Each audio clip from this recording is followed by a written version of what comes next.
এখন কেমনি কথা, আমাকে কিছু দেব? সে মুখ ফুলে দিয়ে কৌছি, আমি তো সকাল থেকে এ যাবতে 3টি টাকা মাত্র ভিক্ষা পেয়েছি, আর তোমাকে কি দেব? আমার কাছে কিছু নাই। হ্যাঁ সোনা আমার, মনি আমার, আমি একটা করে দাও, একটা করে দাও। না না না, আমার ছেলে মেয়ে আমাকে চেয়ে বসেছে না, আমি ভিক্ষা করে নিয়ে গেলে খাওয়াতে হবে, 3 টাকায় কিছু হবে না। ঠাকুর মঙ্গল তা ঠুঁড়া আসন টানিয়ে আনবি পকে কি সেটি বসিলেও জানো কিনা বসছি আয়কি দেখি কি কাবা ঘটনা কন। ঠাকুর এমনি ভাবে বড়দাণ্ড ধরে গোটা ভিক্ষা ছাড়ু আসন টানি নেই মানুষ যদি ভিক্ষা করতে হতো সব, তাহলে আমার কাছে এই চটে বস ভিক্ষা কর। ମୋ ପାଖରେ ଏଇ ଚଟରେ ବସିକି ସେଠି ଘୁଞ୍ଚି ଯାଉଛି, ଠାକୁର ବସିଗଲେ ଧଳା ବସ୍ତ୍ର ପରିଷ୍କାର ପରିଚ୍ଛନ୍ନ ଲୋକ ମୋ ପାଖରେ ବସିଗଲେ ଭିକାରୀଟା ନା, ତେଣୁ ସେଠି ଘୁଞ୍ଚି ଏଇ ଆମର ପାଖରେ ବସିକି ତୁ ଭିକ୍ଷ ମାଗ। ଠାକୁର ତାକୁ ପାକଳା ପାକଳି କରି କୌଣସି ମତେ ସିଏ ଟଙ୍କାଟିଏ ହେ ଠାକୁରଙ୍କୁ ଦେଲା। ଟଙ୍କାଟିଏ ଦେଲା ପରେ ଠାକୁର ପୁରା ଉଲ୍ଲଙ୍ଘ ଦେଇ ପଡୁଛନ୍ତି, ଯାସା এবারে কাজ হয়ে গেল। এই কথা কই হসি হসি দৌড় মারিলে। জানকীনাଥ ବସୁଙ୍କ ମନଟା ଭାରି ଭାଙ୍ଗି ପଡିଲା। ଅନେକ ଲୋକ ଚାହିଁଛନ୍ତି, ଦେଖୁଛନ୍ତି, ବ୍ୟାରିଷ୍ଟରଙ୍କୁ ସମସ୍ତେ ସମ୍ମାନ ଦିଅନ୍ତି, ତାଙ୍କ ସାଙ୍ଗରେ ଆସୁଥିବା ତାଙ୍କର ବନ୍ଧୁ ଏଭଳିଆ ଗୋଟେ ଭିକାରୀକି ଟଙ୍କାଟେ ମାଗିଲେ ସମସ୍ତେ ମଧ୍ୟ ଖରାପ ଲାଗୁଛି।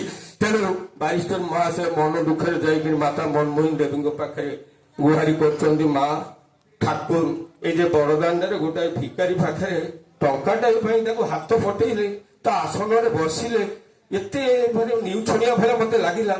କାରଣ ଏତେ ପଇସା ମୁଁ ଖର୍ଚ୍ଚ କରୁଛି, ଯଦି ଟଙ୍କାର ପ୍ରୟୋଜନ ଥିଲା ମତେ ତ କହିପାରିଥାନ୍ତେ, ତା ନକରି ଏଭଳି ଭାବରେ ଟଙ୍କାଟିଏ ପାଇଁ ତାଙ୍କୁ କୌଣସି ମତେ ଟେକା ଟେକି କରି ଟଙ୍କାଟା ମାତ୍ର ଭିକ୍ଷା ଚାହିଁଲେ, ବେଶୀ ବି ନୁହଁ। ମାତା ମନମୋହନ ଦେବୀ ପୁରା ଶାସନ ସ୍ୱରରେ କହିଲେ, ଏ ଅନୁକୂଳ ତୁ এমন আচরণ কেন করছিস? ওই যে ব্যারিস্টার মহাশয়ের প্রেস্টিজে আঘাত লেগেছে, আর এমন করবি না। ঠাকুর হসি দিয়ে কৌଛନ୍ତି, ব্যারিস্টার মহাশয় আপনি কালকে গিয়ে দেখবেন ওরা ভিক্ষা করছে না। কালকে গিয়ে দেখবেন ও আর ভিক্ষা করছে না। আবার শুনুন, আমি যখন জগন্নাথের সঙ্গে কথা বলছিলাম, তখন জগন্নাথ মহাপ্রভু আমাকে বললেন যে ওই ভিখারি 7 জন্মের ভিখারি,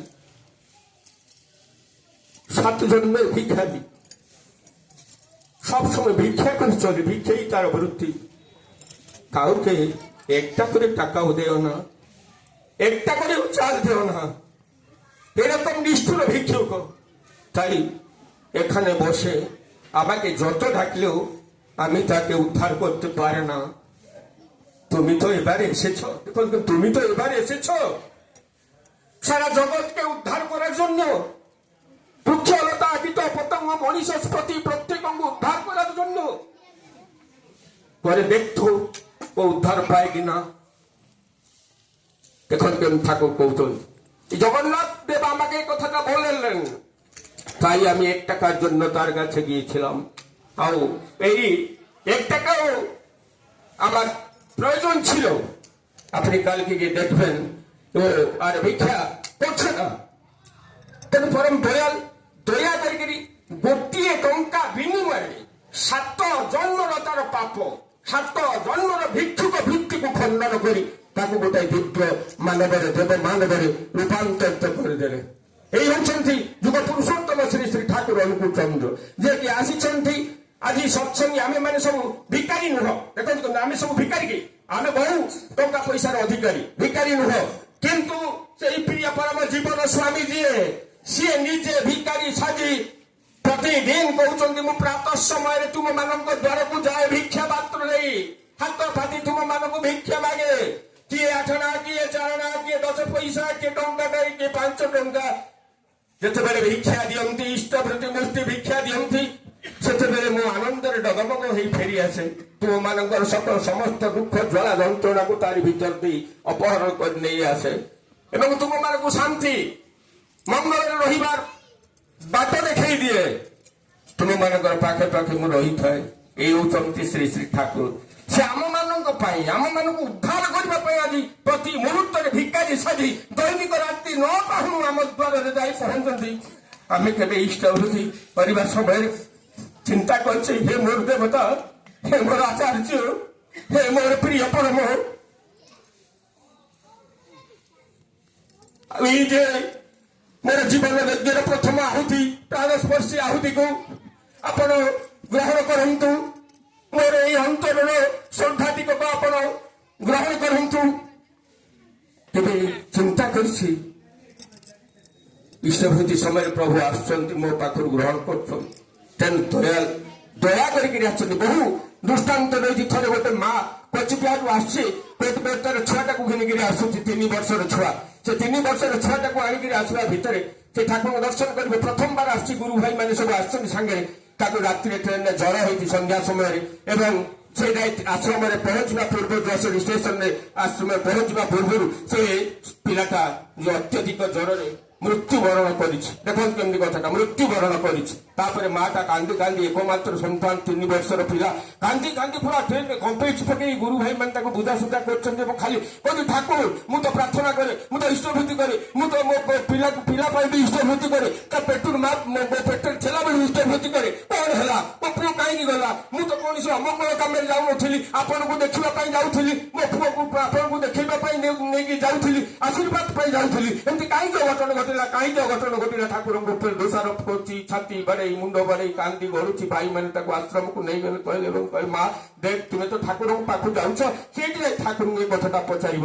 ଯାଇ ଯେତେବେଳେ ଆଶ୍ରମରେ ପହଞ୍ଚିଯାଏ, ଠାକୁର ଶୁଭ୍ର ଶଯ୍ୟାରେ ବସିଛନ୍ତି। ମାଟି କାନ୍ଦି କାନ୍ଦି ସେଇ ମୃତ ସନ୍ତାନକୁ ଘରେ ଦେଇ କାନ୍ଦି କାନ୍ଦି ଗଡି ଯାଉଛି, କହୁଛି, ପ୍ରଭୁ ଦୟାଲ, ମୁଁ ପ୍ରାର୍ଥନା କରେ, ମୁଁ ଇଷ୍ଟଭୂତି କରେ, ସବୁ କିଛି କରେ ଆପଣଙ୍କର ବିଧାନ ମାନି, ଆଉ ପୁଅ ପାଇଁ ବି ଇଷ୍ଟଭୂତି କରେ, କିନ୍ତୁ ତ ବହୁଦିନ ପରେ ଏଇ ଯେ ସନ୍ତାନଟିକି ପାଉଥିଲି, ଆଜି 3 ବର୍ଷରେ କାହିଁକି ସେ ଚାଲିଗଲା, କାହିଁକି ସେ ଚାଲିଗଲା? ଠାକୁର ତାର ବ୍ୟାକୁଳ କନ୍ଦର ଶୁଣି ଆଖିରୁ 2 ଟୋପା ଲୁହ ଗଳେଇ ଦେଲେ ଏବଂ କହିଲେ, ଆରେ ଭାଇ ମାନେ କହିଲେ, ওই মা কেন্দ্রে আনন্দ বাজারে একটা খাইয়ে নিয়ে আসুন। তারপরে সে মাটিକୁ ଭାଇ ମାନେ ଧରାଧରି କରି ଆନନ୍ଦ ବଜାରକୁ ନେଇଛନ୍ତି। ପ୍ରସାଦ ଟିକେ ମୁହଁରେ ଦେଇଛି କି ନାହିଁ, କାନ୍ଦି କାନ୍ଦି ପୁଣି ଆସି ଠାକୁରଙ୍କୁ ପ୍ରଶ୍ନ କରିଲେ, ଠାକୁର ଆପଣ ଏ ପ୍ରଶ୍ନର ଜବାବ ଦିଅନ୍ତୁ, ଜବାବ ଦିଅନ୍ତୁ। ଠାକୁର ଗମ୍ଭୀର ହେଇଗଲେ।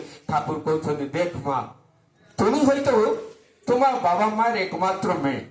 দেখুন কথাটাকে মুন্ডের রাখুন, তুমি হয়তো তোমার বাবা মায়ের একমাত্র মেয়ে, তোমার মা বাবা তোমাকে খুব ভালোবাসেন, তোমাকেই মেয়ে ভাবেন, তোমাকেই ছেলে ভাবেন, তুমি তার মেয়ে, তুমিও তার ছেলে, তাই না? তোমার বয়োবৃদ্ধির সঙ্গে সঙ্গে তোমার বাবা তোমাকে খুব এক সুযোগ্য পাত্রের সাথে বিয়ে করে দিলেন, খুব সুযোগ্য পাত্রের সঙ্গে তোমার বাহার করে দিলেন। তুমি স্বামীকে নিয়ে বাইরে চলে গেল। এমনি করে অনেক দিন কেটে গেছে, তোমার সন্তান সন্ততি হয়নি।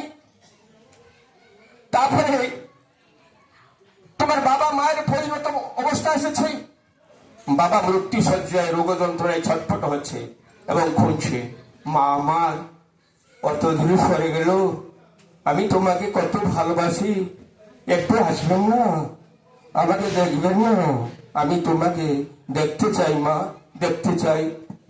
বাপার এইভাবে গুণু গুণু গুণু গুণু শব্দ শুনি মা যাই টেলিগ্রাম করছি, তথাপি তুমি ধর আসিপার নাহি এবং সেই আঘাতরে জর্জরিত হয়ে তোমার বাপা চালিগলা।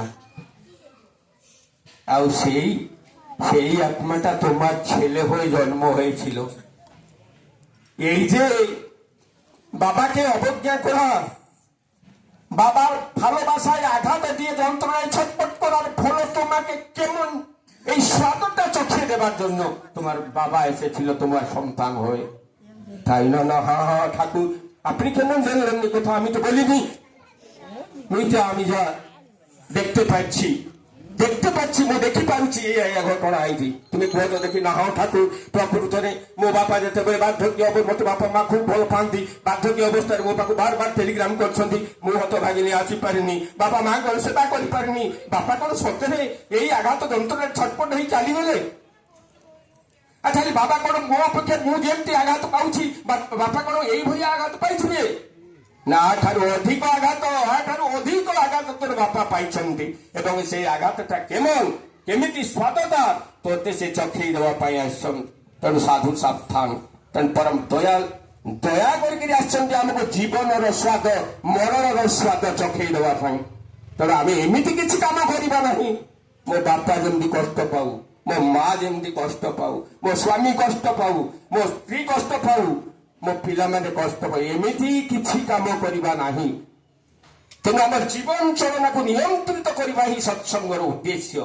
ଦିବ୍ୟ ଜୀବନ ପ୍ରାପ୍ତି, ଅମୃତମୟ ଜୀବନ ପ୍ରାପ୍ତି, ଏଇଟା ହିଁ ସତ୍ସଙ୍ଗର ସାଧନା। ପ୍ରତ୍ୟେକଙ୍କ ପାଖରେ ନିବେଦନ ରଖିବି, ଆପଣା କଲା କର୍ମ ମାନ, ବେଳୁ ହୋଇବ ସାବଧାନ, ନିତ୍ୟ ନାମ ଧ୍ୟାନ ପରାୟଣ ବା ସାଧନା ଭଜନର ବହୁତ ଅବିନ୍ଦାଙ୍କ କଥା। ଥରେ ଆସିଥିଲେ ଓଡ଼ିଶା, ଏ ଓଡ଼ିଶା ଆସିବା ଭିତରେ